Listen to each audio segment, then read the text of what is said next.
Yes, I listen to Costa. But he's very diplomatic. Very, very. But as someone can mudo.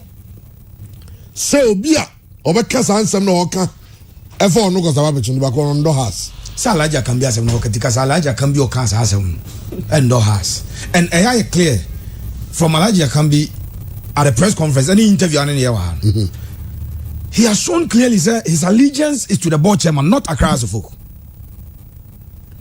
The other day I sent Alaji question. He got angry. He called me none both. But Alaja can be in the qualification but not the call board no so. CCA first no the guy was the NCC chair. Aye. And has a got two abandoned supporters ni Tutiano. And I still talk with fan. From Sassam no Kokaze, now be who parties only Minyanza, a chair to go now. Nina say oh no. The allegiance is to the board chair, not a crowd of folk. Obi awa rise up NCC chairman there. South Foreigner team Ninkoye Cap Yanje Kappa. They are supposed to rise up and fight for the ordinary supporters, but on no person justify or confirm man you. What the man you the other market said they won the Europa League. And no make us a book as a Moreno G Europa League and any place in Germany. No by signal Mungas or magic travel. Okay, Omoji Community Shield. No Moji EFL Cup. And Omoji Europa.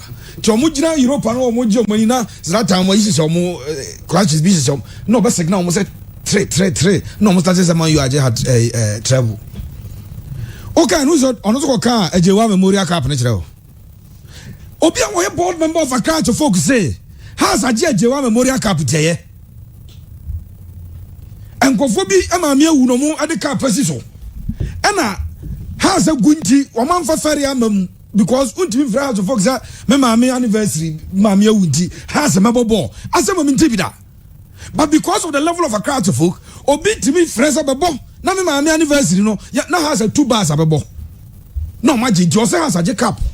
But it is instructive to note that on the 100th anniversary of Heart of Folk, has 100 years no third trophy this year. That trophy, as we speak now, is in Nigeria.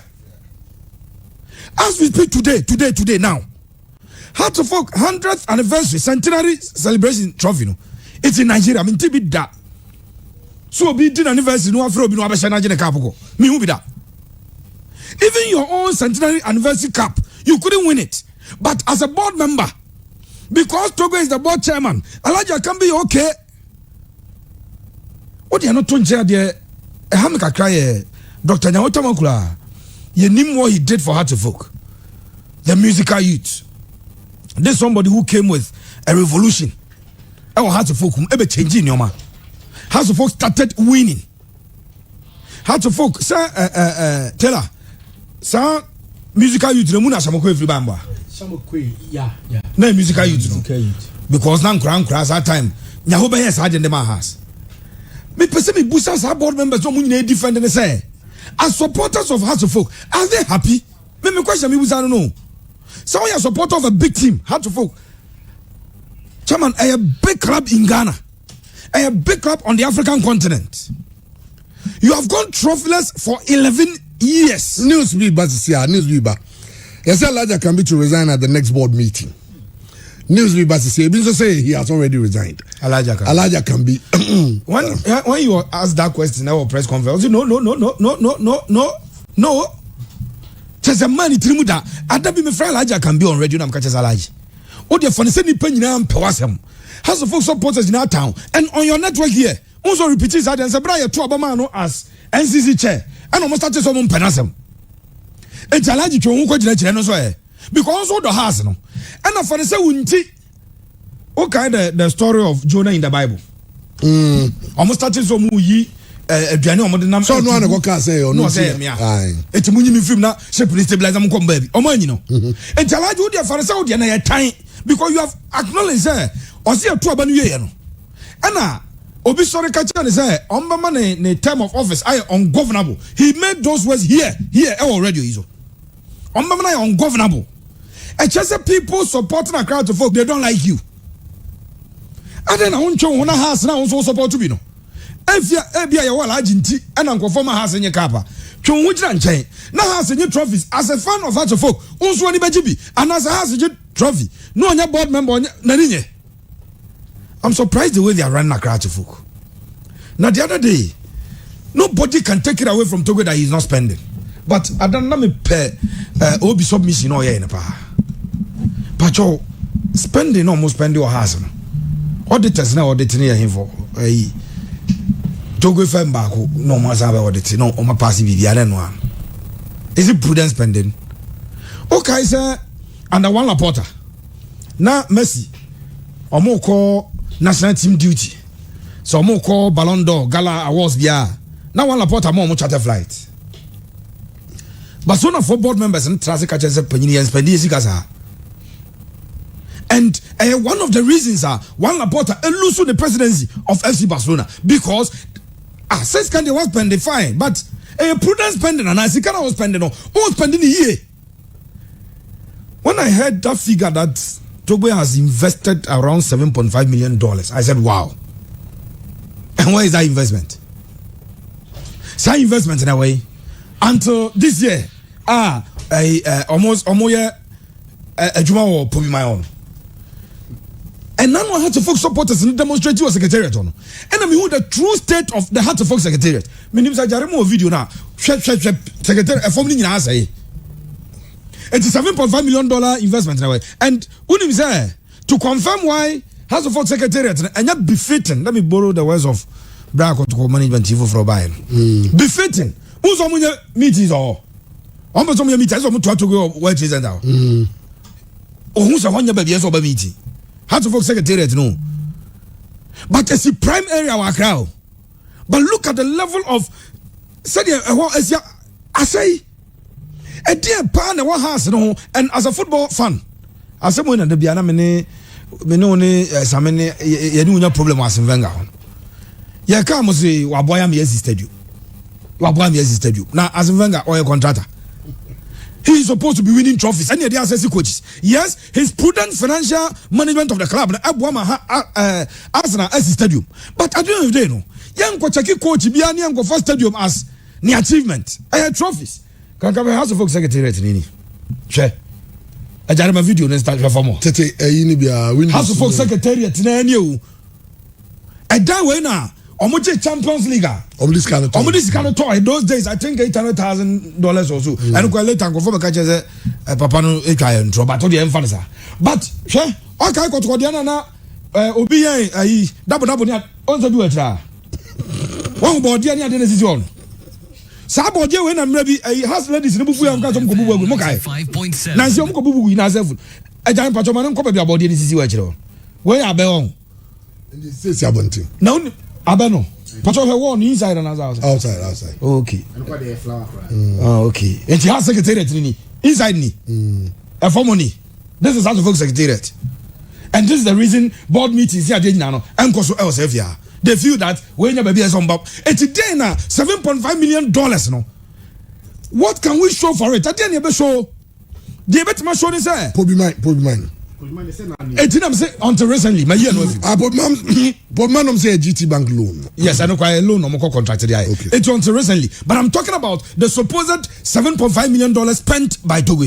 I don't doubt it, but was spending prudently? Nah, that is the question. How's the fork of was Pinto by Kroma or the 3 days? He went out of Ghana with about 700 million cedis.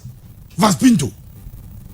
It was spending 700 million cedis, 70,000 Ghana cedis. Also, Abano. On the board chairman, he didn't also about a head coach or a mass technical director. It's the technical director on yes, so they should compensate him. Near Tres Caman, to go to Janoko. Near some your supporter. Your chairman, your team for about 3 days. Unim sa Adimola Kuti, or just 7,000 cedis a month or more house. And Quadana about Manaf, more just 7 million, 8 million. Manaf Umam, Victor Edumo.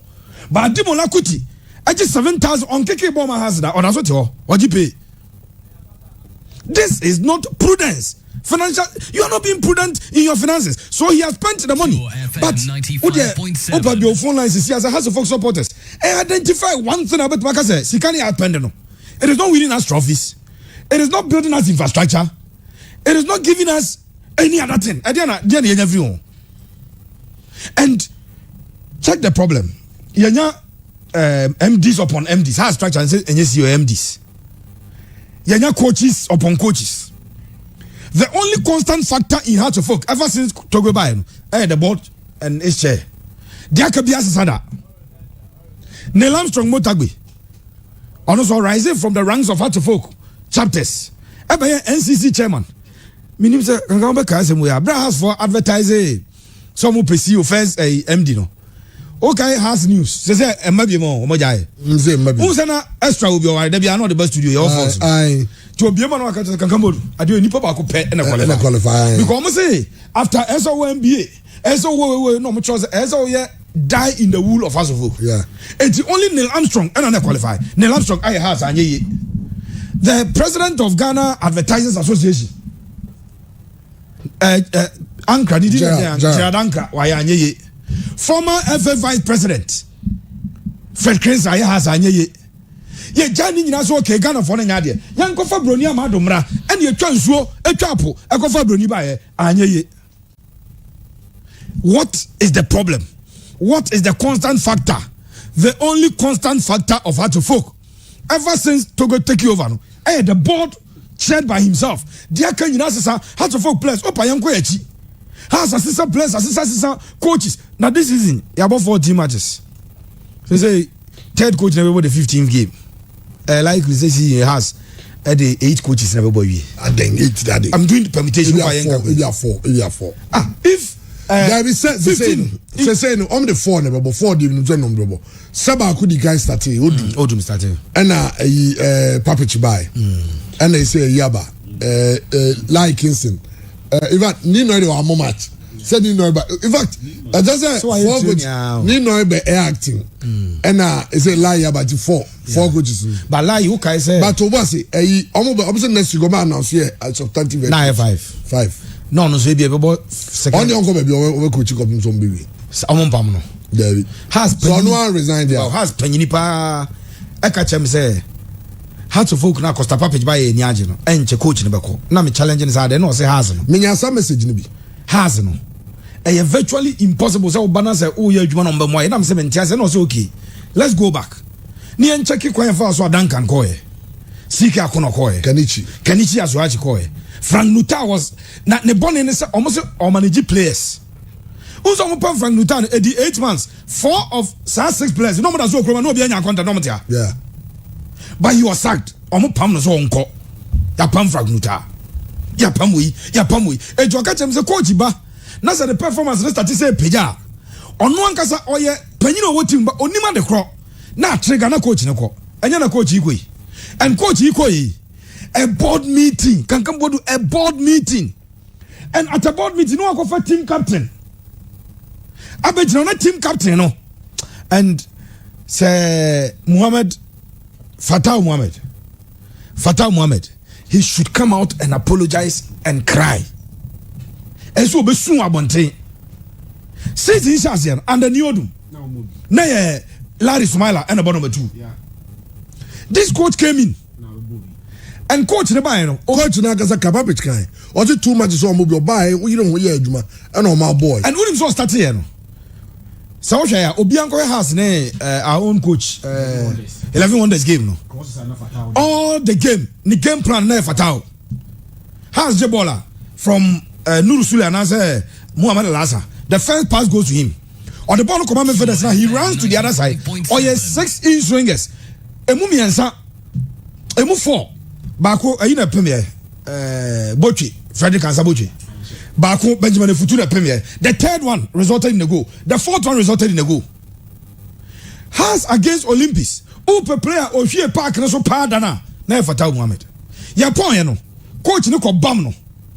And obo na funu say I asked Pepe to say or a player of us ordinary a bonus strategy no. It was a very poor day for him. But he wanted to encourage him because the next day he was going to play. And the supporters need the coach that time say Pepe say if he had any favorite player. So yeah, will be a favorite team now.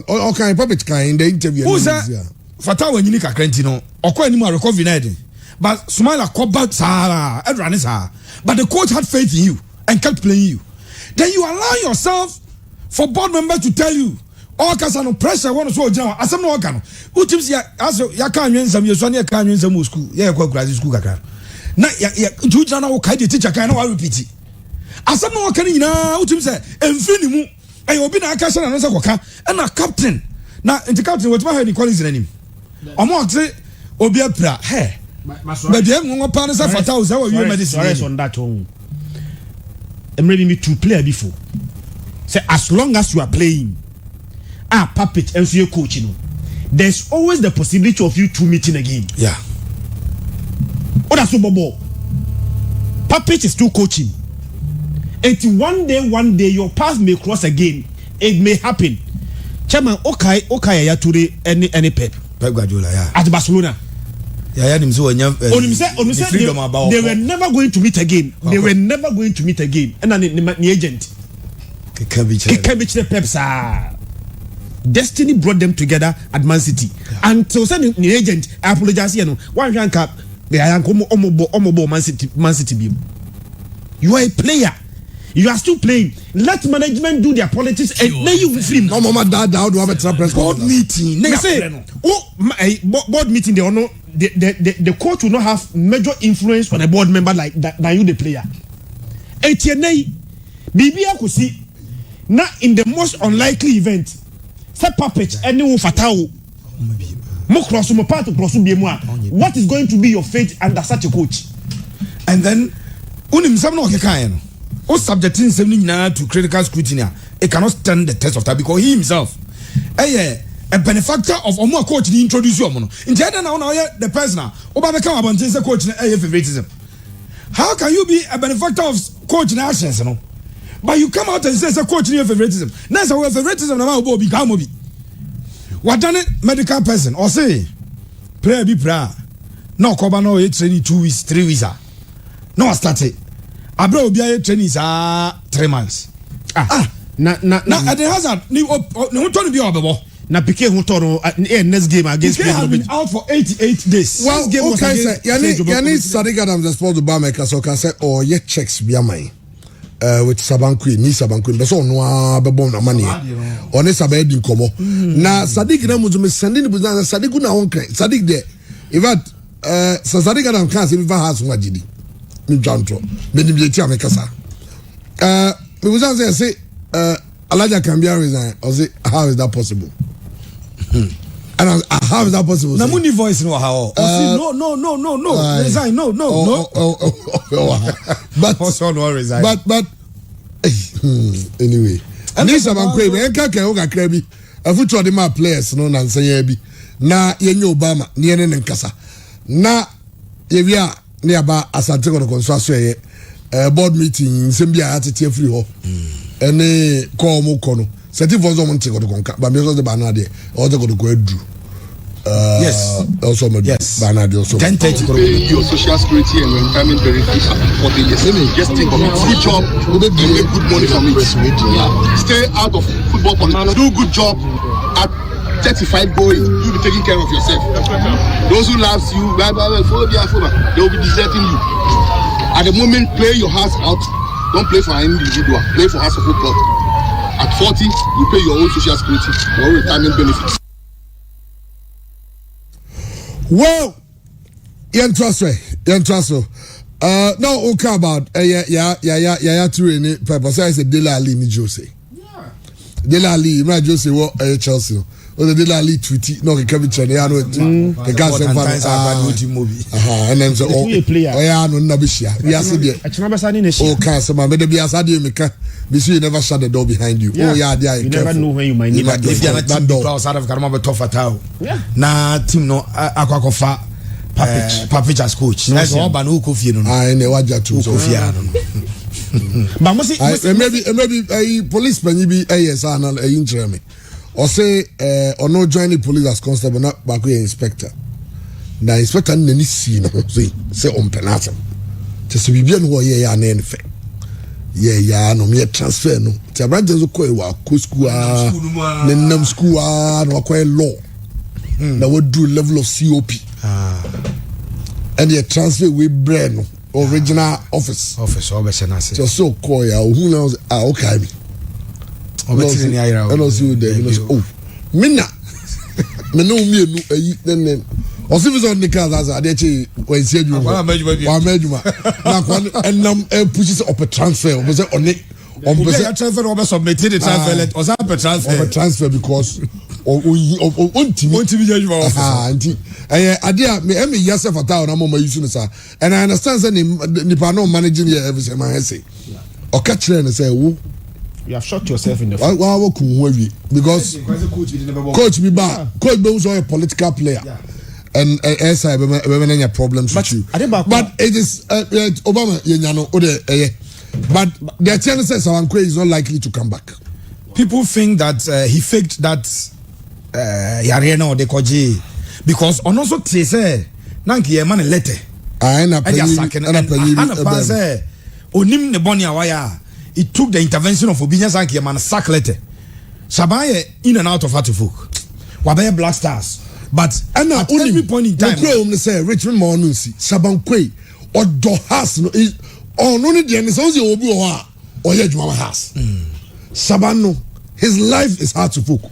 There's a place in area and if you know do. Na assistant coach in Benjamin or fan go to the 7 predators, Ebia, Penibi, and then Kaya Yanko, but just every house over hotel.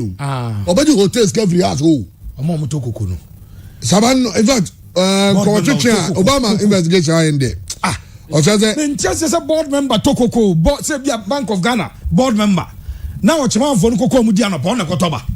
Hey, House of Folk. Mommy, anyway, you're free hands. So, through one more.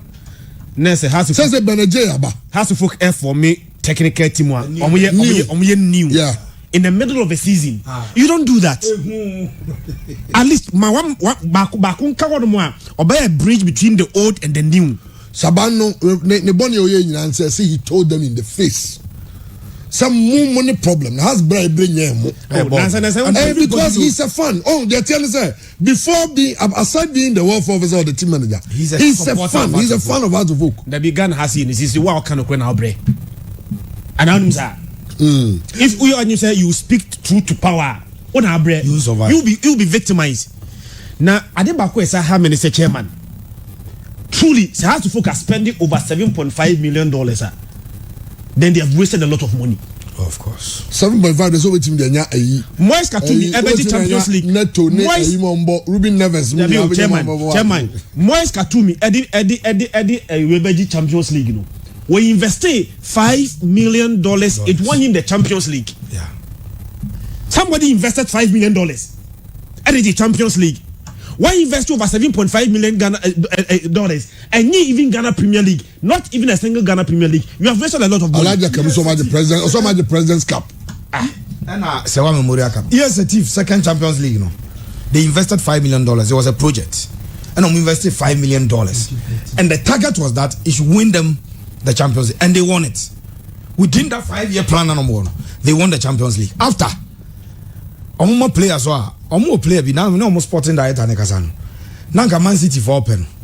Na Man City for sika ni swa. Toma transfer boy no call Belgium for 1 season loan for $2 million. People are doing that type of business. It is also per 7.5. How to fuck players almost here. Opa yam value players no transfer market na say the value of their players price. One player back who $2.5 million Omanton. Justin Muleka. $2.5 million. They say they will not sell. Justin Muleka and North Africa a DR Congo club. And he have the player $2.5 million. And Justin Muleka was playing for Omo junior team. Also at under 17 team. And Obo one promote to just 1 year for TP Mazembe. And as $2.5 million. But no say there be extra. Contract no sign my boy. Was signing contract anytime the boy scores a goal in Belgium. TP Mazembe is awarded $10,000. Every goal he scores, I'm with $10,000. Or 3 goals. And you don't player, $30,000. But that is the sort of business they are doing. And if a club now spend this Isicano, now you to me in the playing body, get to me for player beer, you have value close to $500,000 in terms of infrastructure in Libya. Of course, and tell them use financial prudence. They say what they are was subjected to accounting, proper accounting. You baby, you know, is kahunu and you saying we wasted the money for nothing because there's nothing to show. And Kakamaha has a seminar there. you don't also see anything inside. Read the letter the coach gave them. Or say there is no hope. So coach catch us say there is no hope. Esa ura huna usu. Esa ura huna usu. Say coach they say there is no hope.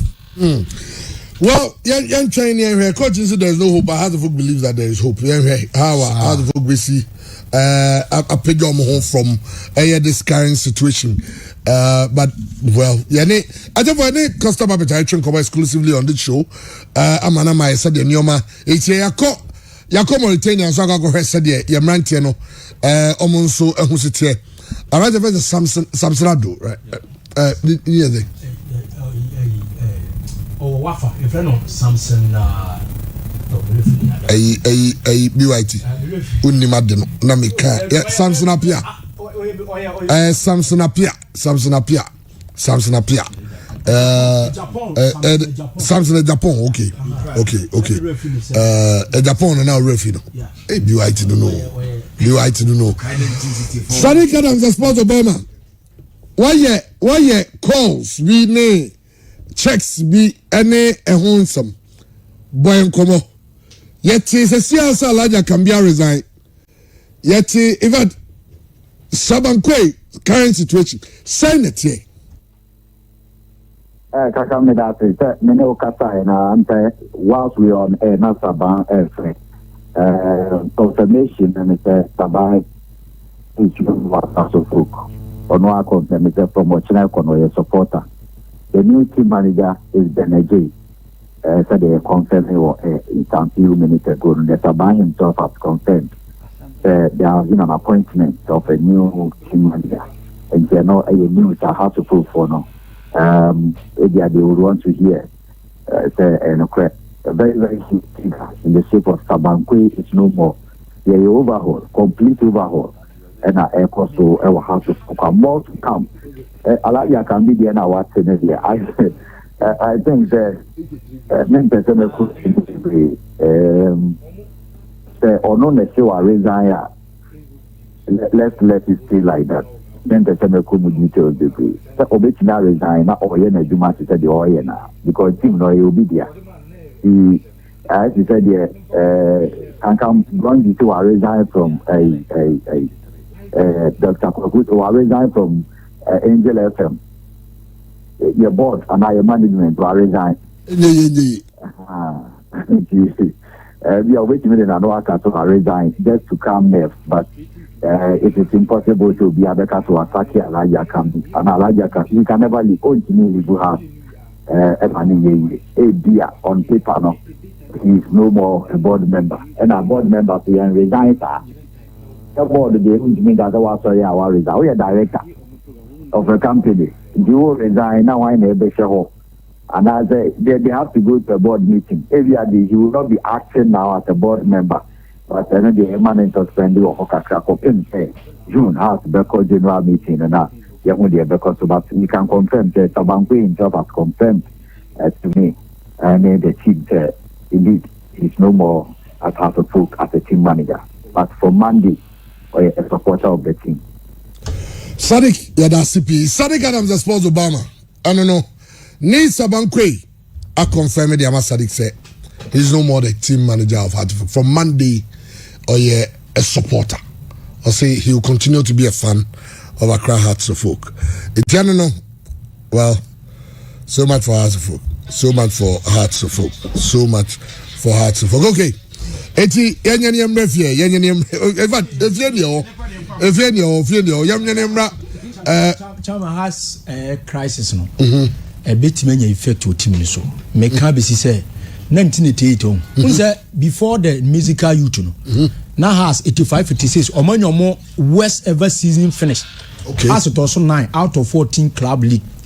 So Ekoba say late 80s no ya the team no koma Dr. Nyahu Tamaklu and Nyahu Tamaklu say the coach Kenaje Pele nom ne omo ye team no omo be sake old guys ni nyina afro including the late Opoko Afriye mo the late Ofe Ansamo Clement Adumo almost saki obia said beya omo be new team to am ko sase for Benaje mo so it says no omo first attempt was against Kotoko Sports Council Cup on be lose 2-1 with Kumasi Kotoko ball draw AJ Cap no na home and away enti ewura 87 no Kotoko tena has so 3 matches home and away league plus round robin other clubs no bia she has Asante anje Ghana league enti enti e besim no na abufuo bae enti has team no players no emu chemienu board of directors no club no supporters no epeja asem no kokko to say omuji team na free nyawo tamakulu say because the obey team no obese no obe no obey has academy because obe saki players na okofa players abankra say musical youth unu say musical youth na Angelo Ghana footballer until say 88 no omukofa unse na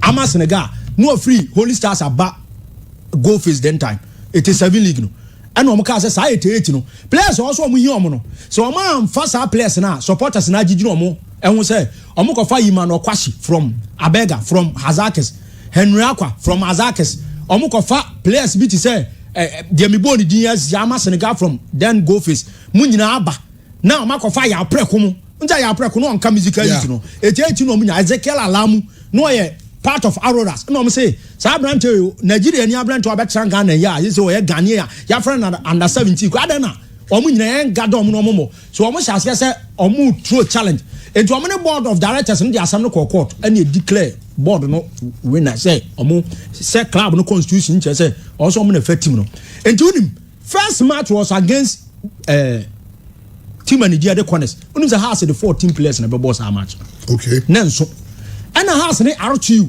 and a regular team supporters no a team na regular no say o mekwa akobo match no o ma be say gallant 14 abelusu and board of directors ni team abelusu to corners ya and team na eba no o mo supporters no be RTU mna work na ho na house bebo and a house na team no so e pitch Accra Sports Stadium and the RTU azana 24 hours before the game na RTU from Tamale enim ba bia match venue no say either Ewak and Accra Sports Stadium your gallant 14 and na here for the board Pure FM almost na regular team na order than na house no board no buy no supporters in team no ma to omo de e o ba bi ko ntia no na gallant 14 players almost starting 11 na 3 na extra bench on the first one 16 team also yenya 5 players extra bench so time na house de no de enya 5 players na extra bench just 3 keeper ba ko na outfield players mienu ntia mu be ye din nti FN Sunday say hana RTU amobon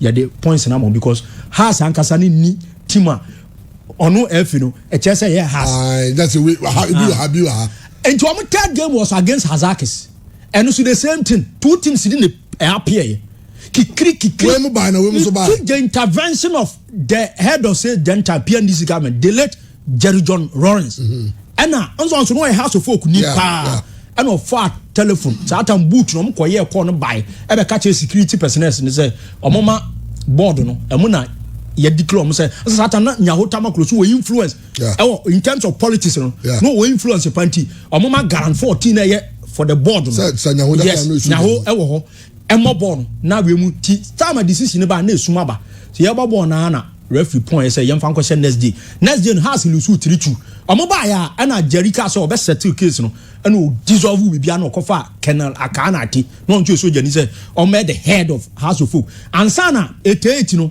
has a call wilderness and 1989-90 o mbe Ghana league enti wey no bia sisi pen o ma nya kabula pre o so ma hwe ya de kekabo na team no cross sia no automatically team na che 2 okay yenya Shamo or US Shamo Connecticut Shamo de onso sa Heart of Folk no didi ni moja mama bibi ya no Shamo say Benedict is a darling boy of Nyahotamaklo hence this appointment might be influenced by him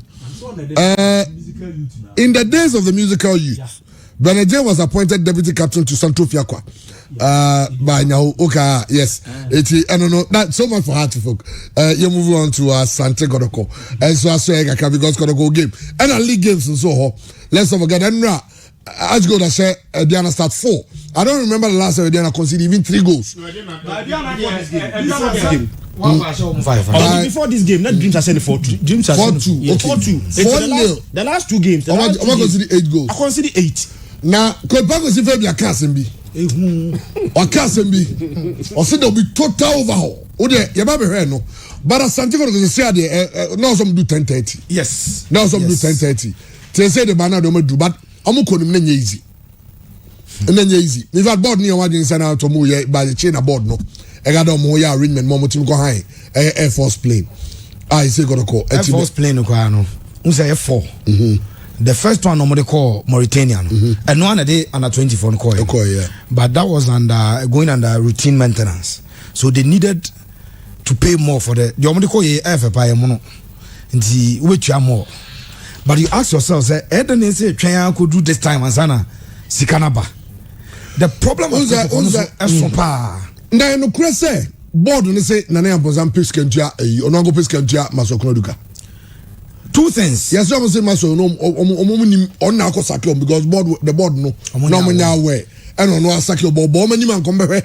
Implications and contract details. No, yes, I don't go friend man is my number 7 contract. That was a proposal from Alhaji Abulami. Say, Oman coach remain Jumano.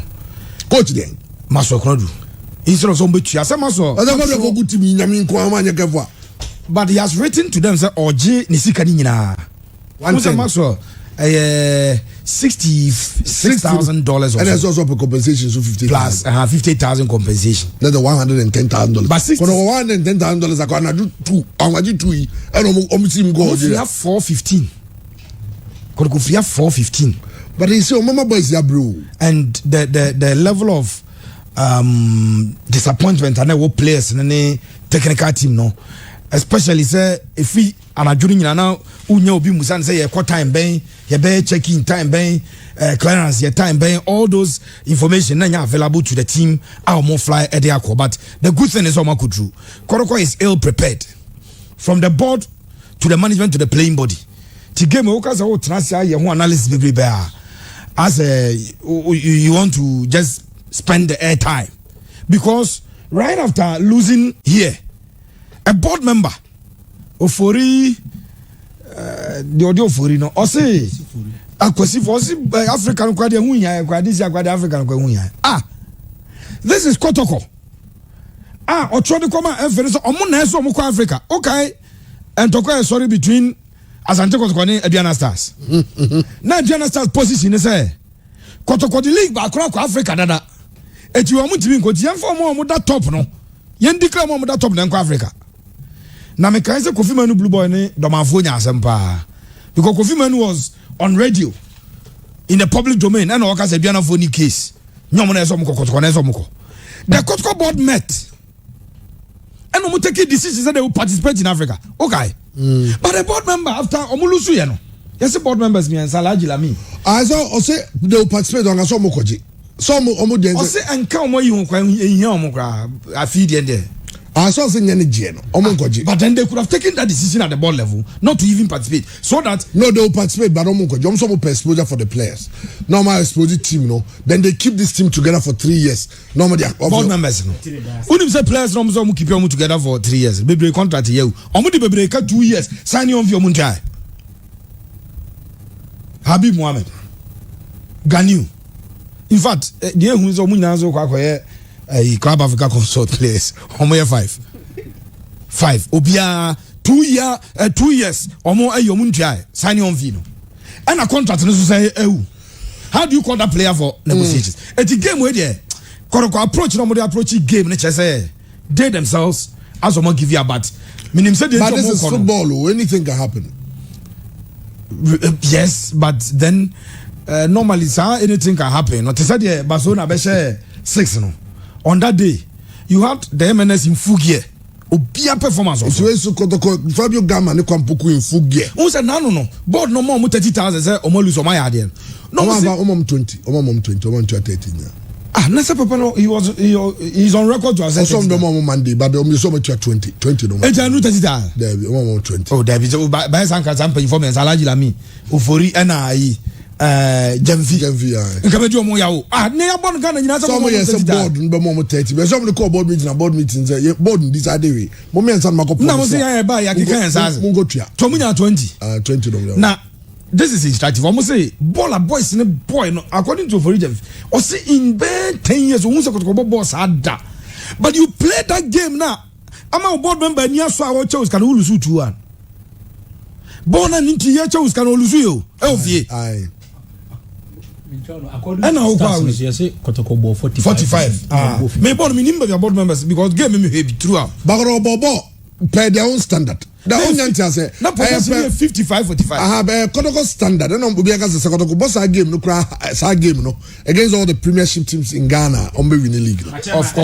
but if they have any coach the tactics was ra didn't you know Kotoko ball the coach decided to allow Kotoko to play no mum to tell mu enti ohu ayi Kotoko number 3 imoro and aneti omo opponent afọ no mo ball and a coach no onim say Kotoko cross ball and man threat be enti onya worried anytime Kotoko ball no be fan fifi there was a coach no ball no touch any place no and one of such occasions ball no from Fabio Gama foot and a call ayi or your friend say from the foot of Fabio Gama the ball went to Emmanuel Janvi and a ball no talk one poko nim e din na no na Kotoko say go. But the entire game, na Kotoko go through the wings. No man cross, no coach, no relax. Anytime Kotoko go number 2 for about Vivi, no coach, now worried. Now, issue is say no, they shouldn't allow them. And they are this coach go through the middle. First half could go 2. You know, 2. What there? One Ghanaian team or travel way bia. On me tell you, my point is that I see the my analysis. I go find okay. It looks like they have qualified. Okay, the Kotoko bet man travel to OGS. No more decided say omo positive. Kwampoku started. But no money win. Samura China. He's the best player in their team. Coach after Okodru ya now interview. Say maybe a yebi. Oka Kotoko yebi, made up yebi. Or the 8 tranches, no do tranche against Santos. I made it up as now okay. Against Santos. Say who come it up. And he coach decided so they Amura start. Amura and they are going to play through the middle and the game China game will be Vivian on Bobo for form. Well, Sativ for next match. Jeremy Henry live on Facebook. Graphics will be on Twitter handle. No saying it here. Next match. Yes, Tifien. Asante OakSc 21st. Namiad match now. Yes, 6 p.m. Algerian time. That is 5 p.m. 5 p.m. Ghana time. Okay. Ghana time. 5 p.m. Ghana has a sick be ya. No be ya sick for be ya. Mo be ya na. We name the say me name Sativ for mo Sativ TV on Facebook and YouTube. Okay. Mo say anope o mamamfo hope. Na Kotoko no muso mfiri kroma tambe 4:15 and now matching, which means asana body playing bibia no players na you say throughout the better playing and tomo nai chairman T 2010 number said mbo boss in Inter Milan 2010 number said mbo boss in Inter Milan poor traveling arrangement you know Inter Shebasa 3-1 poor traveling arrangement o say Thomas volcanic eruption BC yes any abandoned flight it you him the Morino say go for the far bus nearby into your bread until let's frustrate them you know more holding by bed 30 minutes on my holding so better because they've not had rest it's a mistake because he was advised now they can get a special flight at Yombako. No, they will use bus. Volcanic one. Into the analogy, they say, bus are no in Boston in Tamalan. Any arrangement in an unfavorable. They went and lost by 3-1. Setien in Boston. Setien now one year poor travel arrangement. Or sudden Boston. Seka Kotoko in Boston Setien crying, bet me excuse Kaka say, or bet me make that excuse in Boston to bet me a conya resource. Now, what in fact, any panel on the Wasafa ban, what this was far by Kurano. Was only be Kunawasafa ban. No, what this no was far by Kurano. Nippon in Boston. And I was say, only Boston was say to Quino. Was saying this poor travel arrangement, Chairman Mimini Hope. Let's be frank, Mimini Hope. To make matters worse, Quano, Kotoko Aquaco Druno, I say, I feel COVID-19 test. Do I could do it about 10:30 there about maybe about 11 after I could do. They say and then how you because almost do it now. Almost airport. I rapid test no answer. Test the last time but I got 2 tests so Oji odu airport eye test. Airport obeye. Oji mandatory car for. Never car for and it means that the boys will not sleep any moment from now. This one year after no. At 6 p.m. they are supposed to go and train on the. And you train one harmony. I don't see them. Chairman, under these circumstances, any team outside him bossing ekushia, where lies restraint? What is our circumstances we could go against a bigger, better opposition? Where lies restraint? It is said already can say maybe a kofa a team be salarium Bakruma say Mombashe. It may be a BB Sabet now we see out of the blue, but realistically, so you're realistic now the BB Atunche, the emotions, the fanatism, Atunche now face the reality there. Honestly speaking, I don't make me Kotoko chance. The only thing I'm praying for is a enquire disgraceful match. Sebia said maybe Ali. There's 80 minutes. No, 4-0. I'm praying against that. But there's a possibility of Messi. There is a possibility. I'm going to be 2-0 and not 2-1 maybe more. 4. But boss Pacho. You know me board members no. Adwuma no so mo afro mo a omfankoma opensoe. I don't mind it. You see, when you read the letter that appointed them, there is a paragraph that states clearly that the owner of the team was designated the sole shareholdership on their mom, and 6 things were enumerated there.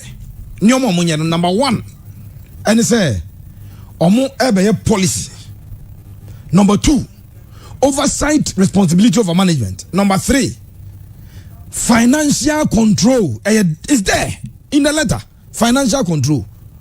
When you have been given a responsibility, na munyo opportunity no pem so ko sia mo chacha omo nyina ko bia office se a dan omo investor omo de akobo mo office fe. But that is spelled there, red, black and white. Say, adwuma na mo ba no. Opem so na the shareholder of Asante Kotoko was see this agent Yamamo, and they accepted it. And in the first letter now, Opem so by chief of staff, Osteti, etu omwa na Opem so expect so mo na be finance club no. For Evelyn, okay letter now on Mr. Yao Adu. No. Explanation was say Coach Adu. The experience and expertise in sports because I a former director of sports KNUST.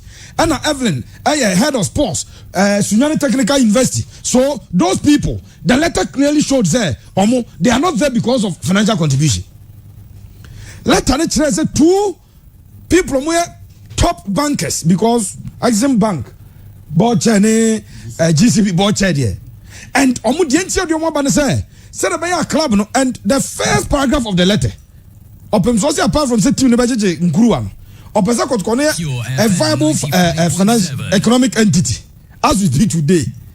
Can anybody say Kotoko a viable economic entity? No. So Nana Mponza Makasa said if the board feels that why they don't want to finance him again, they should give him the sack. Because the responsibility of funding Asante Kotoko there. Kratana Babon, Tene, someone here to say, Opem so Kratana say, was see this Namamo, ni so shareholder responsibility, no, and Wajadia Mamu. Monformulity policy. Monfa, a director who's a Kratana for Facebook, Obio Jonas Biancavi. And was paragraph room is there. So we see the responsibility of some fan club. I hear sir, in fact when I heard the board will meet on Thursday to decide on Sika Modebako or Algerian. Saturday the Musa Kotoko qualify. The Kotoko played on Sunday. Most of the board members were in Accra. What prevented them from meeting that Sunday after the game? In fact, they were supposed to meet before the game, but on Saturday. And you say, prepare for game. So after the game, but Rich, they didn't meet. On Monday, they didn't meet. They met on Thursday. When is the board meeting? Close to 1 a.m. Board meeting. Late, okay. Very late. It's a Friday. And there's a team in the boss, and Nana Mponza was told, say, okay, so say, during the presentation, he told the board members, one of them, when we need emergency money, be less than $300,000, you have the connections to make it happen. So this one, also here 120,000. Do it, Monkomra. How? He said in the presentation, the moment found the human say, "Oh no, no, no, or you're well connected." And or you're resourceful. The word resourceful. Board need to be kasa. You can be a resourceful and just one kasa with scout, but you are able to generate. Ubet my course a genetics can enjoy. Yes, say, bra or more for the human or catch so. Say be a bunny less than $300,000. Ubet me organize it, and somebody remembered him. I want to catch up so okay, he can raise $60,000. Obenya 60. Echomoma can soon enter. And Udim Sabocha and Uncle meeting. Dr. Che was not there. Dr. Che was not there. But for whatever reason, quite obvious that there's a conflict between management and then the board. Not the board per se. Even the board, no, not the board per se. Those who can really pay on the board are not happy with the young man. Now, the Amponsa will end up leaving a lot of liability. No, Enyaneka, Kotoko. You will come and pay. Even if the board also leaves, still what did institution. But why do you put the young man through that? Because what about presentation? Actually, say mobile manako Africa. So it means that you guys are ready to finance it. After Daniel Amponsa so better ready to say we're raising 1.2 million Ghana cedis. What is that money? Is that responsibility of the board to ask? No, but he has raised it. It's in Kotoko's account. Daniel Amponsa is not the sole signature of Kotoko's account. If genuinely says Kano Honma, why would Daniel Amponsa be running around to find money? Kotoko Edibetukai. I think this can because on the say Sky was raising 12 million Ghana cedis. The Kotoko accounts at that time, 1.2 million Ghana cedis. That money has been paid in Kotoko accounts. He said it. 12 billion. Yeah, he said it. But says Kano, Kotoko, salary bill. It is more than 200,000 Ghana cedis. And in between that time, it's more than 200,000. Because management alone, yet is about almost 100,000. Isn't it 80,000 or 85,000 or so? And then management plus no so. There's a lot of people enhance contract near you. It's got a salary bill no so. But what I'm saying is that this is why you are bored. But then that is why you must raise money. No, that's all I said. T rich. Semi Ubusamia, Uniskami Yank, even Jam comes with me. Cabron's 50,000 a month. 50,000. Cassidy would be said to my brother. And yet, the Mimian campaign. And you want your company betting yet. Realistically, there are two things. And to me, Nana Ponsa is a worker. Or you see you all right. But Nana Ponsaka say, be a Africa. Board, no more. They tell me your board, no sort of too many more. Mona ebia more exclusive of sorry mojin the plus the pros and the cons was okay ya jatum yanko now cause yanko otu na ya Amponsa no onu yes you no go put camera for ebia more structure say CEO no on never go raise money of course sponsorship and all that but there should be a budget for the Africa. Our budget for the African, you look more here about where do you finance the budget? Where do you finance the budget? In the interim, money sponsorship kakra. Sponsorship ninja enough for both Africa and League. I also had to be social. Board be resistka. Nobody are social. So the money should be there. And South Africa come start yabo. And you can say go some betu kana board abishia. Yan to what? We 5,000, we 10,000, we 20,000. What kind of you wear board? Say board say no. Say the answer about to go home for such a home. Wait. Say the board. No, there should be a budget. They should know what they are doing. Skasini and then Ghana American Kaigua obedience and we want to say budget. Your budget. I mean on which basis Kotoko Kasomoko Africa? Board maybe it was based on the words of the board members say okay we will support you. Exactly. Why have you all of a sudden decided to say you are not going to help midstream? After we did Panakodi Akosi in Suefin and what Janesim say let the person drown and so fano. So when I do say okay you go to Africa I'll support you there, then support the cause to the end. Support the cause to the end. At this point, you need to support him. His Majesty Otumfuo the second Asante has constituted a new board of directors for Asante Kotoko Sporting Club and charged it with an ambitious task to rebuild the Asante Kotoko brand, not only for its performance on the sporting field, but as a viable economic entity. but me trust dia board ne ba no me se minimum some crazy I was some of the board members and then I am for Asante name the oba sofa pa the Kotoko supporter who say boy Kotoko supporters be need as some go win share upa be on phone line na messages never omo wani da so some go some bet ma share and the ordinary Kotoko supporter no suguni mu meanwhile no omo ye the team na ja omo no ma men kan sa paragraph we na me fancy ahani hiam however okay we here doctor yourself you need nkofo meka mum nya adwuma no who say otum for fana eh can also can ahani hiam pa board no adwuma nsia a otum for the show monsa ya no mrefi no pesa me kan mo ofidi kase so and the board of directors of Asante they cannot run away from this responsibility dana ye university jan ntomo move about the best of their clothes eno mo she edeba ho ebabaji omudi no ogituma adwuma na yeso ye enie the board will be the highest decision making body of the club, responsible to the shareholder for 1, policy formulation, 2, active oversight over management, 3, development, 4, financial control, 5, technical direction, and 6, performance of the club. Are the board members doing this? Well, players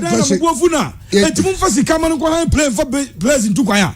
Mon person de mana wana na msa enna na jo I can confirm to you say na na mposa obi discovery kumasi akongran before mbet mako ade mon pena mon pam nyama no mfa na djuma na na mposa otumfo na yi no otumfo yi board members wanyi CEO mo na muko sia na mu yi CEO no and it's your duty to finance him. If you think you will not finance him again, sack him, get obi am trust no and as a board na mposa mu yi ba akoma ni di animo. But so the team is doing well. When you look at the league, they are doing well. Africa, Africa, they will be saying but board, whatever the problem is, they should sit down together. No, media football man and Amponza. Nenkofona Ben Manemfa. Dr. Chesum, the football man, Nenkofona Manemfa. Nanemponza Yakura. A do baby no. Dr. Che single-handedly. I catch a board members now and say, Mumpu, I brand you the Bayuman at a board meeting. That time there was love between you and the man. And to Dr. also at the crowd which now saw Casako and the on Abama Edman. I was on and I Dr. Chen Pedan is our sports hotel. I don't need any question the Benazaro. A DNS, sir, make us a crowd approach him. Or Casa for Nipa management in one form. And come on, you dear Okajo Wati. When we have announced manager one form or a penny bufu. Chechen Musan Kofana Basom Babi and Yanamano. Kwani and Amazon. Sent no Mumfas. Yavencio.